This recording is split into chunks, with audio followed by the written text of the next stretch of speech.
सध्या भारत आणि पाकिस्तान युद्धजन्य परिस्थिती निर्माण झालेली आहे आणि यातच भारताकडून आता पाकिस्तानला चोख असं प्रत्युत्तर देण्यात आलेलं आहे। भारताकडून एअर स्ट्राईक जो आहे तो करण्यात आला आहे।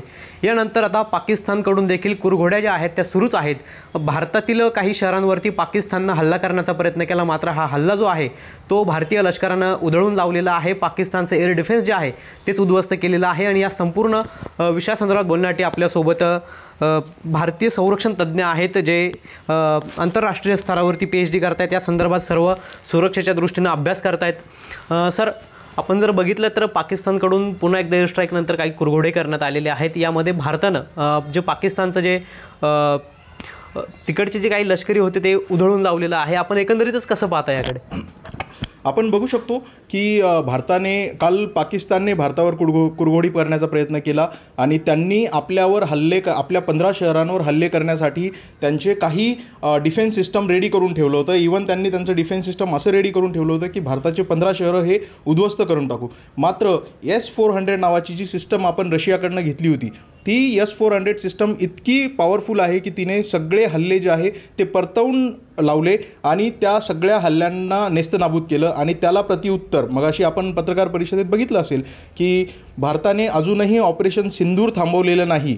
काल सकाळी किंवा काल सायंकाळी आज सकाळी भारतातल्या काही शहरांवर काही लष्करी तळांवर हल्ले झाले, त्यात पुन्हा काही भारतीय सिव्हिलियन मारले गेले, काही सोल्जर्स मारले गेले आणि याचं प्रत्युत्तर म्हणून आपण पाकिस्तानच्या सुद्धा काही शहरांवर हल्ले केले आणि पाकिस्तानचे लष्करी तळ जे आहे ते आपण उद्ध्वस्त करून टाकलेले आहे। S-400 ही अतिशय चांगली टेक्नॉलॉजी आहे। त्या टेक्नॉलॉजीतनं आपण व्यवस्थितरित्या पाकिस्तानचे सगळे हल्ले परतवून लावू शकतो। आपण जे हार्फी ड्रोन जे आहे, जे इंडिजिनियस टेक्नॉलॉजी आहे, त्या हार्फी ड्रोनच्या माध्यमातून हे हल्ले केलेले आहेत।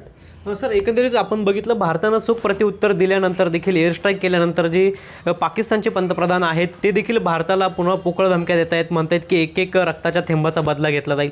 काय वाटतं आपल्याला? नाही, आता पाकिस्तानने असं म्हणणं स्वाभाविक आहे आणि त्यांनी कितीही म्हटलं तर त्यांनी ही गोष्ट लक्षात घेतली पाहिजे की आपण हे ड्रोन हल्ले परतवून लावले, आपण कुठल्याही परिस्थितीत त्यांचे सगळे हल्ले परतवून लावू शकतो, त्यांच्यावर हल्लाही करू शकतो। आता थोड्या वेळापूर्वीच आपण बघितलं असेल भारत सरकारची लष्कराची कारवाई आहे की भारताने पुन्हा काही धरणांचे दरवाजे उघडले, म्हणजे आपण कदाचित काही वेळामध्ये आपण त्यांच्यावर आपण वॉटर स्ट्राईक करू शकतो। आपल्याकडे J&K भागामध्ये प्रचंड पाऊस सुरू आहे आणि तिथले धरणाचे दरवाजे आपण उघडलेले आहे आणि सगळं पाणी जे आहे ते पाकिस्तानमध्ये जातं आहे। त्यामुळे भारत पुन्हा एकदा हा एक स्ट्रॅटेजीचा भाग म्हणावा लागेल, भारत पुन्हा एकदा त्यांच्यावर वॉटर स्ट्राईक करण्याच्या तयारीत आहे। त्यामुळे रक्ताचा एक थेंबाचा बदला घेणं काही शक्य नाही आहे आणि आपण कुठलाही सूड भावनेने त्यांच्यावर हल्ला केलेला नाही। आपली जी भावना होती ही फक्त पाकिस्तान्यांनी जो दहशतवादी हल्ला आपल्यावर केला होता त्या दहशतवादी हल्ल्याला आपण प्रत्युत्तर दिलेलं आहे आणि तो दहशतवादी हल्ला हा पाकिस्तानकडूनच होत आहे याचा पुरावा स्वतः पाकिस्तानने दिला आहे। त्यांच्या दहशतवाद्यांच्या अंत्ययात्रेत पाकिस्तानचं लष्कर सामील होतं, हे आपण काल त्यांच्या व्हिडिओजमध्ये बघितलं असेल, आपण बातम्यांमध्ये बघितलं असेल की पाकिस्तानचं लष्कर जे आहे ते त्या दहशतवाद्यांच्या अंत्ययात्रेत सहभागी होतं। नक्कीच सर, आपण जर बघितलं तर एकीकडे भारताकडून एअर स्ट्राईक करण्यात आला, दुसरीकडे बलुचिस्तान ते लिबरेशन जी आर्मी आहे ती कुठेतरी पाकिस्तानवरती भारी पडत असल्याचं आपल्याला पाहायला मिळतंय। मी कालच सांगितलं होतं की पाकिस्तानवर आपल्याला हल्ला करण्याची तशी आवश्यकता नाही आहे। बलुचिस्तान आर्मी असेल किंवा वरती खैबर पख्तूनवा हा एक प्रांत असेल, हे यांचं गृहयुद्ध पेटणार आहे, काही दिवसांमध्येच नाही तर काही तासांमध्येही पेटण्याची शक्यता आहे। त्यामुळे त्यांच्यावर आपण हल्ला केला पाहिजे किंवा हल्ला अतिशय मारक परिस्थितीचा हल्ला झाला पाहिजे याची आवश्यकता नाही आहे। त्यांचं गृहयुद्ध पेटणार आहे। खैबर पख्तूनवा हा एक प्रांत आहे जो पाकिस्तानपासून वेगळा होण्याची मागणी करतोय। बलुचिस्तान, जसं तुम्ही म्हणतायत की बलुचिस्तान आर्मीने त्यांच्या लष्करी तळांवर हल्ला केला, त्यांचे 15 सैनिक मारले गेलेले। हा हल्ला पाकिस्तानचं गृहयुद्ध म्हणता येईल, कारण बलुचिस्तान मी मागे सांगितल्याप्रमाणे हे खनिज संपन्न प्रांत आहे आणि त्या खनिज संपन्न प्रांतावर पाकिस्तान अतिशय जालिमरित्या त्यांच्यावर अत्याचार करतोय।